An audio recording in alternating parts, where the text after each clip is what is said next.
Olá pessoal, tudo bem com vocês? Muito bom dia, sejam todos muito bem-vindos aqui ao Clube dos Dividendos. Eu sou Bruno Mazzoni e no vídeo clássico dominical sobre Itaúsa. Sim, vamos falar sobre Itaúsa. Como sempre, durante os períodos que não temos nenhum avanço na parte dos fundamentos, nenhuma grande notícia da companhia, nenhum novo resultado divulgado, a gente utiliza aqui o vídeo dos domingos de manhãzinha junto com o seu café, bom café da manhã para todos. Tá? Para falar sobre o cenário macro. E hoje não vai ser diferente. Então, quais serão os assuntos de hoje, pessoal? Eu vou utilizar aqui a carta semanal do resumo econômico da Genial. Tá? Sempre falo, pessoal, a partir do mês passado, né? Agosto, Genial, agora parceiraça do canal, escritório nosso oficial aqui do clube, link sempre na descrição, caso você esteja procurando aí um agente autônomo de investimento, um escritório. A gente vai falar sobre aqui o resumo semanal, tem bastante dado. Aí pulamos para a parte mais quantitativa do Ibovespa, para quem investe em longo prazo, não só na Itaúsa, mas está de olho ali no BOVA11, está de olho ali em renda variável. Vamos tirar alguns insights aqui do Market Breadth, link na descrição para você entender sobre esse indicador. Eu gravei um vídeo aqui no canal. Vamos falar sobre o ciclo do Ibovespa, hoje com zoom, né? Porque nós tivemos ali os dois pontos que eu comentei, inclusive o ponto mais íngreme, vamos assim colocar, né? O mais terrível ali para os comprados foi tocado, e foi tocado ali na linha, né, que é o 111.705, a gente vai falar sobre isso, por isso que eu tirei uma foto aqui do zoom do gráfico. E aí a gente vai comentar sobre o principal tema atual, é o que mais está fazendo preço, pessoal, que não é o rabo do cachorro, o Brasil, né, mas sim o cachorro, que é os Estados Unidos. E eu vou trazer para vocês, já tem vídeo no canal falando sobre isso, mas vou fazer uma atualização da minha perspectiva em relação ao Fed Funds Ibovespa e DXY Ibovespa, pós esse papo macro. A gente cai aqui para um artigo do pessoal da Suno, já falando de Itaúsa. Vamos falar aqui sobre os dividendos da Itaúsa, que eu vou fazer o login aqui no scanner da bolsa. Tá? E terminamos com o Valuation PVP, que eu quero chamar a atenção. E aí sim, pessoal, como é que tá o Brunão aqui na parte de alocação da Itaúsa do mês? Quem já é craque, quem já está comigo aqui no canal já sabe o que eu vou falar. Estamos na região de desconto mais uma vez. Passamos uma semaninha por lá, deixamos uma cauda interessante. E esse mês de outubro aqui, então, liberadíssimo as compras em Itaúsa. E eu vou falar também das ordens técnicas ali, limitadas. Certo, pessoal? Sem mais delongas, então, faço pelo disclaimer. Do disclaimer, eu convido a todos a se inscreverem no canal, ativarem as notificações. Pessoal, aqui no Clube dos Dividendos, eu, Bruno Mazzoni, posto 2 vezes por dia. Hoje, domingão, tá? Eu gravo para vocês no sábado, dia 7, mas esse vídeo vai ao ar dia 8, domingão. Hoje serão 3 vídeos, tá? Geralmente eu falo sobre Magalu. Na hora do almoço, de manhã fica com a Itaúsa e à noite eu escolho aí um tema. E vocês que estão mais engajados no canal, pessoal, considerem dar um pulinho lá na comunidade. Tem uma enquete lá sobre o nosso duelo de dividendos da semana. Quem tá ganhando, eu acho que é Klabin versus Irani. Se eu não me engano, é Klabin versus Irani. Tá? Então, se vocês quiserem votar, tá lá na nossa comunidade no YouTube. Bom, cenário econômico semanal, pessoal, vamos lá, créditos que o pessoal da Genial, tá? Produção industrial brasileira avança 0,4, frustra um pouquinho, né? A perspectiva que era de 0,5, tá? Mas um avanço, pelo menos. CAGED surpreende, então criação de 220 mil vagas supera as expectativas que era de 173, então o mercado está forte aqui, o mercado está forte nos Estados Unidos, payroll veio bem acima do esperado. Senado autoriza o governo a gastar menos com saúde, tá? Aqui é um papo mais específico ali da parte fiscal, o que é interessante, né, na ótica da Faria Lima. Consultorias do Congresso vem despesas subestimadas, mais um pouquinho aqui de fiscal, então tudo que vem de contração de gasto é positivo para o mercado.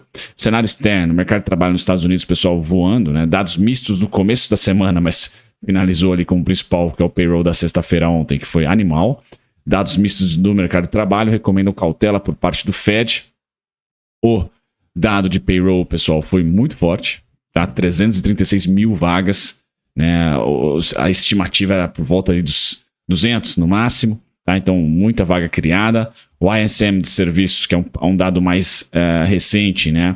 Mostra a expansão do setor de serviços perdeu força. Então dado de trabalho forte, porém de serviços perdendo, contraindo, ou seja, pessoal, na minha opinião, continuo com o mesmo cenário. Os Estados Unidos vão permanecer esfriando por mais tempo, tá? Esfriando em alguns dados, aquecendo em outros, ou seja, não recessão, tá? Não acredito em recessão para os Estados Unidos. Eu acredito muito mais que o cenário econômico para os Estados Unidos está de desaceleração, mas essa desaceleração tem alguns dados que mostram reaquecimento para o no landing, né? Nem aterrissar vai aguentar sem ter recessão esse Fed Funds de mais de 5% aí.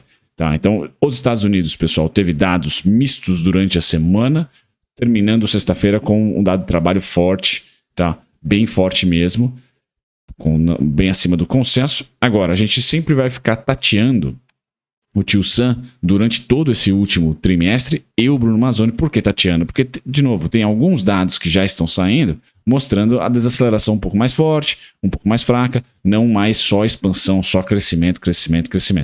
Então, todo mundo está na expectativa do quando será a recessão. Fato é que a economia, pessoal, como estudo, como ciência, ela não é exata e ela é péssima em timing. Então, eu acho que isso é um dispêndio da sua energia, da nossa energia, né, psicológica e também, por que não, né, de maneira de como investidor, na ótica do investidor, desnecessária. Ficar preocupado ali com dados econômicos, isso vai gerar volatilidade de curtíssimo prazo. Eu acho mais importante você traçar um cenário e se ater a ele. Tá? O meu cenário é que os Estados Unidos está num ciclo de arrefecimento econômico, sim, voltando lá para os seus 1,5, 1,7, talvez aí 1,8, 1,9 de crescimento, que é o PIB potencial deles, sem que o fiscal esteja super ligado, como esteve da pandemia para cá, né, 2020, 2021 principalmente. Então, eu acredito que eles vão voltar para aquele patamar. A partir do momento que eles chegarem nesse patamar, o Fed deve começar ali a cortar juros, pelo menos para um patamar neutro e não restritivo como está hoje. Tá? Esse é o meu cenário. O que isso quer dizer? Ainda temos commodities aquecidas, ainda temos crescimento acontecendo no mundo, muito mais o copo meio vazio para a economia, muito mais de olho numa estagflação, se de repente nós tivermos aí commodities subindo por mais tempo, do que uma recessão. Recessão eu acho que eu vou comentar aqui, eu vou tentar traçar, a depender dos dados desse final de ano e começo do ano que vem, março em diante. Tá? Eu acho que ficar torrando aqui o cerebelo, se vai ter recessão, quebradeira ou não, no curtíssimo prazo, pode ser que aconteça sem dúvida nenhuma, mas como alocador de recurso, você vai ficar ali, de repente, com FOMO, né, com medo de perder uma grande oportunidade, e eu não vejo nenhuma grande oportunidade nesse momento de timing, só a oportunidade de você traçar cenários do tipo, poxa, os treasuries americanos estão maravilhosos, você carregar aí dólar mais 5%, dólar mais 5 ponto alguma coisa por cento, tá? E quando o Fed cortar os juros, você largar, né, vender esses bonds, eu acho bem interessante. Tá? Esse é o melhor trade que eu vejo nesse momento. Agora, olhando para a renda variável, eu estou muito mais norteado aí por financeiro e utilidade pública, tá? Do que crescimento de commodities, do que as empresas de tecnologia, por assim ser, porque nós temos esses dados que uma vez mostram o Fed higher for longer, né? Altos, Fed Funds altos por mais tempo, e de repente outros dados mostram que tem recessão. Então, quem não se ferra e não se beneficia tanto nenhum e nem outro, na minha opinião, o setor financeiro aqui do Brasil, por exemplo, que é bem resiliente, bancos, etc. Utilidade pública, de olho na inflação brasileira específica, tá? E em receitas recorrentes. Então, eu estou muito mais conectado aos mercados aí isentos desse macro tão incerto. E aos poucos vou comprando ouro, né? E olhando para a renda fixa americana, sem dúvida nenhuma, como muito atraente, né? Desde 2006 nós não temos uma renda fixa tão interessante. Depois aqui a parte da zona do euro, eu acho que não traz nenhum grande insight para a semana. Pessoal, mais os Estados Unidos ali vão ficar de olho. O Ibovespa teve uma semana difícil e fechou uma sexta-feira maravilhosa, né? Sexta-feira pós-payroll. Então sexta-feira foi um dia bem interessante, pessoal, bem interessante. Semana que vem temos reabertura da China, volta do feriado por lá. Então o Ibovespa está, sim, com duas linhas do Market Breadth em desconto. Tá? Então não é uma hora que eu estaria confortável em abrir vendas para o Ibovespa.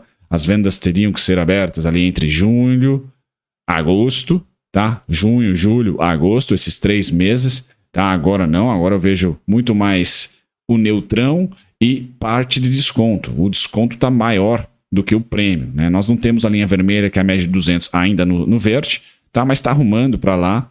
Portanto, o tempo me parece trazer o Ibovespa com maior desconto. Né? A minha grande dúvida, por curtíssimo prazo, acaba sendo o Ibov na parte de commodities. Tá? O Ibov na parte de commodities, eu não estou construtivo para a Petrobras acima dos 34,84, que é alvo meu. Tá? E a Vale vai depender muito de como a China vai vir para esse final de ano, pois Porém, contudo, entretanto, minério de ferro no final do ano aquece.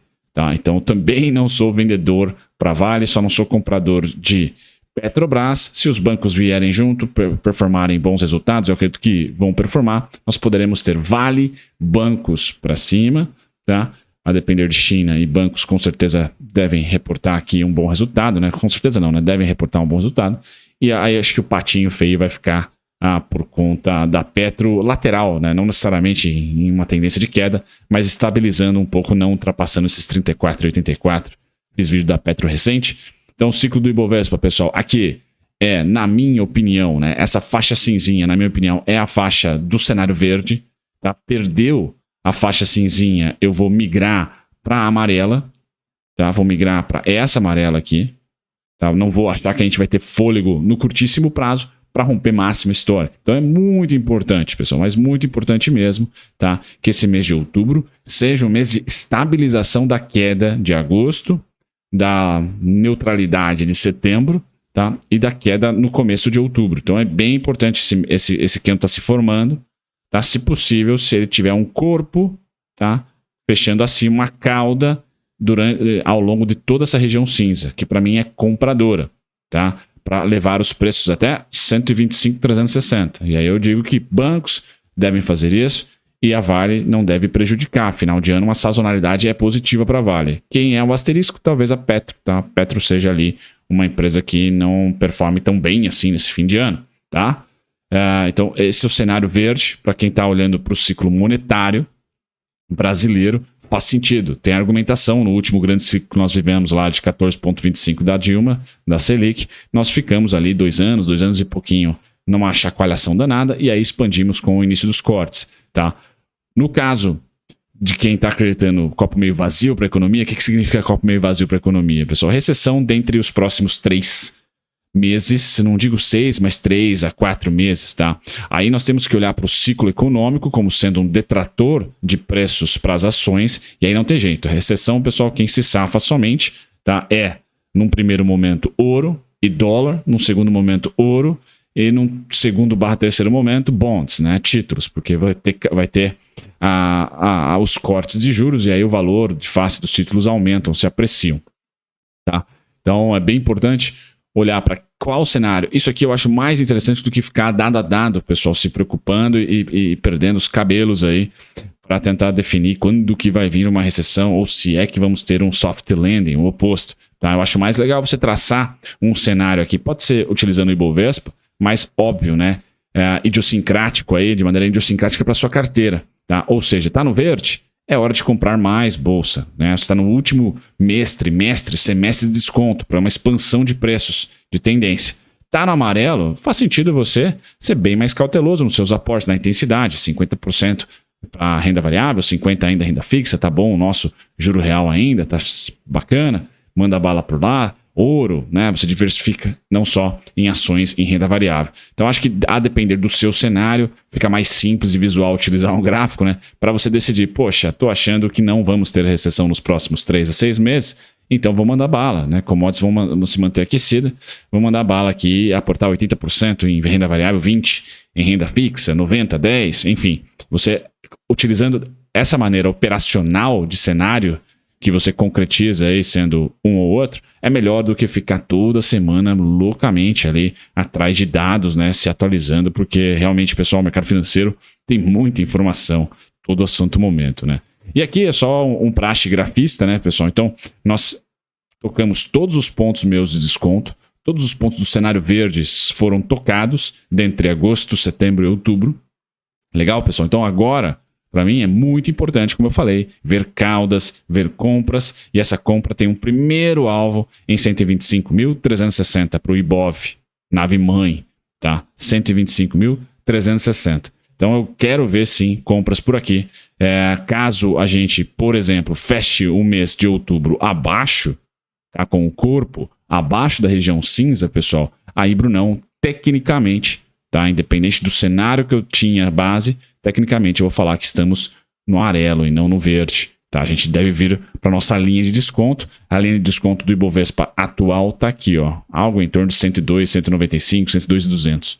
Tá? A gente deve migrar para lá, infelizmente, né? É uma região muito próxima aí do 106 ao 102. Beleza?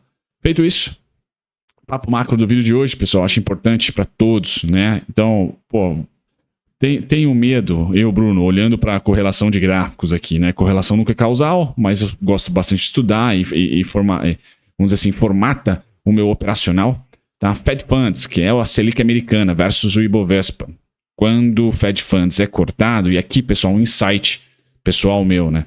Em países desenvolvidos, no caso, Estados Unidos, em economias desenvolvidas, geralmente quando se corta juros é ruim. Quer dizer que estamos aí próximos de uma desaceleração forte ou já estamos numa recessão. Então, em país desenvolvido, o corte de juros é ruim. Em países, para a economia real, tá? Em países subdesenvolvidos ou em desenvolvimento, é melhor dizendo, né? Geralmente é bacana corte de juros. Isso quer dizer que nós estamos aí em um momento interessante para a economia real também. A gente corta juros ali por um bom motivo. Já no país desenvolvido, não. Geralmente o corte de juros é porque commodities estão altas pra caramba ainda. A inflação tá subindo muito. Então, quando eu olho para a Fed Funds subindo, eu geralmente associo isso a um crescimento forte da economia americana, tá? Ou inflação. E essa inflação geralmente é dada por commodities. Então, o Fed Funds subir não assusta ou não assustou o Ibovespa de 1995, até errei aqui, né? É 1995 aqui embaixo também, tá, pessoal? Não assustou o Ibovespa. Então, eu não consigo ter uma correlação, por exemplo, negativa em que Fed Funds sobe e Ibovespa cai. Fed Funds cai e Ibovespa sobe. Não tenho isso. Tá? O Fed Funds, ele mais ou menos aqui teve, na última década, um movimento muito parecido com o Ibovespa. Tirando 2020, que aí bagunçou, porque o Fed Funds aqui já retomou máxima histórica, etc. E o Ibovespa ainda tá brigando em relação a 2021, que é a sua máxima histórica. Mas, olha, os dois gráficos eu não consigo tirar nenhum insight. Então, para você que está de olho para a taxa de juros americana, dizendo, poxa, ela necessariamente vai tirar ali toda a atratividade dos emergentes, não vejo. Se você acredita, por exemplo, em um cenário onde temos alguém crescendo muito, como foi de 2000 a 2008, por exemplo, que foi a China. Ou seja, um cenário que o Fed Funds sobe taxa de juros, mas não bate nas commodities. As commodities continuam aquecidas ou subindo. Então, o que interessa para nós é preço de barril, soja, milho e minério de ferro. Tá? O Fed Funds é uma consequência para combater preço de commodities, muito provavelmente dentro da sua composição, da sua causalidade ali, né? A inflação também é decorrente ali a commodities. A de 2020 para frente, a inflação americana também está conectada ali com o mercado interno, com salários, etc. Mas aqui eu quero só finalizar para vocês esse gráfico dizendo não tenho medo da Fed Funds subindo. Tá? Não é ali, não é esse tipo de correlação que eu busco para dizer, poxa, agora tem que comprar só renda fixa porque o negócio está subindo, né? Não para de subir de 2021 para cá. Eu não vejo isso. Eu tenho mais medo do Fed Funds sendo cortado, pessoal, e esse corte, a gente sempre tem que analisar o porquê, e geralmente esse porquê é recessão, tá? Porque toda vez que o Fed Funds foi cortado, o Ibovespa veio para baixo também. E toda vez no gráfico aqui de 1995 que o Fed Funds foi cortado de maneira cíclica, é recessão. Então 2000, 2008, tá? 2020. Então eu gostaria de ver o Fed Funds, de certa maneira, estável, tá? Na sua base neutra. Tá? Muito próximo ali da inflação americana, que é de 2, um Fed Funds a 2,5, a 2,25, tá? Seria ali o melhor dos mundos, tá? Para nós. Eu não vejo o ciclo de baixa do Fed Funds, pessoal, muito provavelmente, se ele acontecer, vai ser por causa de recessão, vai ser por causa de desaceleração forte da economia. E isso não é bom para as commodities. Ponto final. Certo? Então, não é no Fed Funds que eu vejo a correlação legal, é nesse cara aqui que eu vejo. Que pode ser um resultado de um Fed Funds alto por muito tempo, que é a força do dólar. Tá? Então, o DXY, esse cara sim, é um pepino para mim. Tá? Esse cara tem uma correlação mais bacana para a gente analisar. Quando ele sobe, DXY em cima e Ibovespa embaixo. Quando ele sobe, a gente cai. Quando ele cai, a gente sobe. Tá? Quando ele fica lateral, a gente também fica lateral. Tá? Quando ele volta a subir, a gente cai. Quando ele acha um topo, a gente acha um fundo. Tá? Então, esse cara aqui eu acho mais legal porque ele está mais conectado de maneira mais carnal ali mesmo com commodities. Então, DXY para cima, commodities para baixo, DXY para cima. Qual foi o único momento que a gente teve ali commodities para cima e DXY para cima, tá? Pós 2020, deu uma bagunçada. E aí o Ibovespa ficou perdidinho, tá? Porque o DXY subiu pra caramba e a gente só não caiu muito porque commodities subiu junto. Seja pela guerra Rússia e Ucrânia, seja porque a recessão atual se deu por queda de oferta, por quebra de cadeia de oferta. Isso gerou inflação de commodities. Então o Brasil, o Ibovespa, performou muito bem durante todo esse rally do dólar. Tá? E agora o dólar está muito parelho ao Ibovespa. Dólar cede, o Ibovespa sobe. Dólar sobe, que é o momento atual, o Ibovespa cai. Então agora está bem correlacionado e me parece que de 2023 para frente nós teremos a volta da normalidade, onde DXY para cima, commodities para baixo. Commodities para cima, DXY para baixo. A gente tende a ter de volta essa correlação. Óbvio, né? Se não tivermos mais nenhum entrave geopolítico, fácil não tá, simples não é, mas se tem algum indicador aqui para eu entender, devo aportar mais ou menos em emergentes, em ações de renda variável aqui no Brasil, é a força do dólar, é o DXY, tá? E não o Fed Funds. Fed Funds eu não teria ali um grande anseio de ficar estudando, de ficar acompanhando onde o Powell vai colocar esses juros ou não. Eu estou muito mais de olho aqui na percepção dentre commodities e DXY, tá? CRB, que é o indicador de commodities, é o índice de commodities, versus o DXY. Esse é o principal, tá? Para mim, que eu vejo para alocar ou não. Pessoal, a Itaúsa caiu nessa semana, e segundo o pessoal da Suno, créditos para o João Vitor, na mínima desde junho. A headline é forte, talvez seja até o título desse vídeo, mas eu ainda considero ser uma oportunidade. Vamos dar uma olhadinha aqui na Itaúsa em relação aos seus dividendos, tá? Que eu quero deixar um insight para vocês da minha percepção aqui de dividendos para 2024, além do preço justo por ação.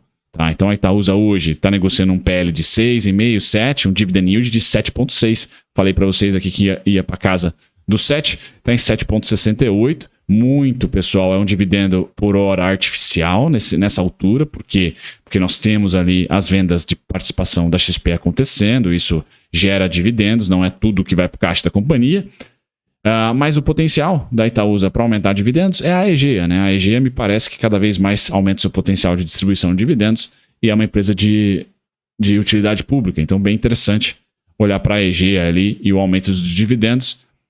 Preço justo de Graham, pessoal, R$ 15,62, tá? O meu está na casa dos 11 ali para o meu rebalanceamento, já vou falar para vocês, R$ 15,62. E no caso dos dividendos, melhorou, né? Eu acho que esse é o novo patamar, esse é o novo normal da Itaúsa, certo, pessoal? Esse é o novo normal da Itaúsa. Por hora, a XP aqui está corroborando para entre 10 a 15 centavos ano a mais de dividendos, 7 a 14 centavos a mais de dividendos. Tá, então, se você achar que a Egea e a própria CCR agora não vão ser suficientes para cobrir, tá, esse dividendo das vendas das ações da XP, pessoal, você volta ali para Itaúsa entre 30 e 32 centavos, tá, por ano.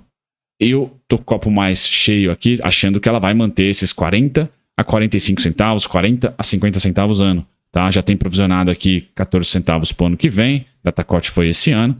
E esse ano, então, ela fechou, deve fechar, porque os pagamentos devem ser aí de 1 centavinho, 2 centavinhos agora neste ano, não deve rolar pagamentos maiores. Deve fechar nos seus 50 centavos, 52, tá? R$ 8,33, aquele preço teto clássico de quem tá com copo meio cheio, então 50 centavos eu acho legal, 40 centavos também acho bacana. Você especular, vai para R$ 6,70 e ela tá cara. Tá, R$ 8,33 também, tá cara, mas tá próximo, né? Hoje a ação negocia R$ 8,99, tá? Então eu ficaria entre 40, 45 centavos, 50, tá? Para calcular ali o desconto da Itaúsa.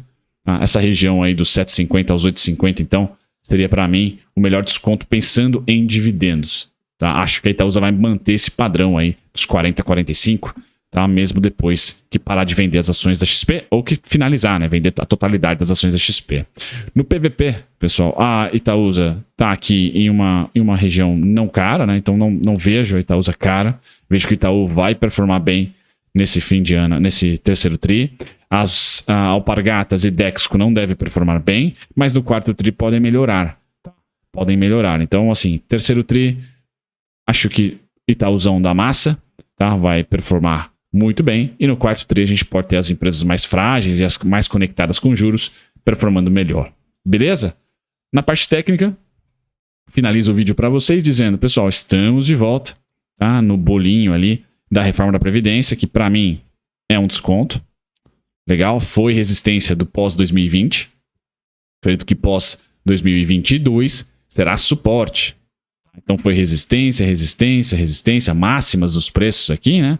E agora com o rompimento, creio ser suporte, tá? Qual que é o preço teto da Itaúsa? Para você que gosta das análises, o preço teto está em R$ 9,36. Pessoal, ali é preço teto. Tá? O desconto, ele começa em R$ 9,03 e termina em R$ 8,04. Eu tenho ali as ordens limitadas em 8,56, 8,30, 8,21. Quando eu falo desconto, é porque, por exemplo, da semana que vem, que é a semana dos meus aportes, eu vou aportar Itaúsa normalmente. Tá? Tenho minha ordem cadastrada em 8,56, 8,30, 8,21 e vou aportar normalmente porque ela está abaixo do teto e está em desconto. Se possível, até posso alocar um pouquinho a mais da Itaúsa.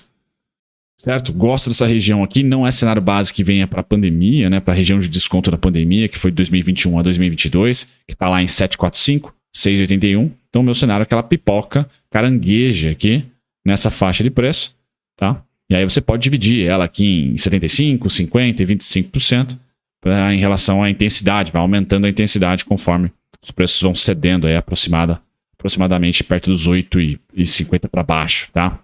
Onde eu faço o rebalanceamento, para quem é novo no canal, pessoal, nas regiões verdes, tá? Vou pensar se eu faço em 10,26, mas com certeza aqui nos 10,58, 11,14, 11,39, esses centavos eles vão se alterando de acordo com as datas X, né?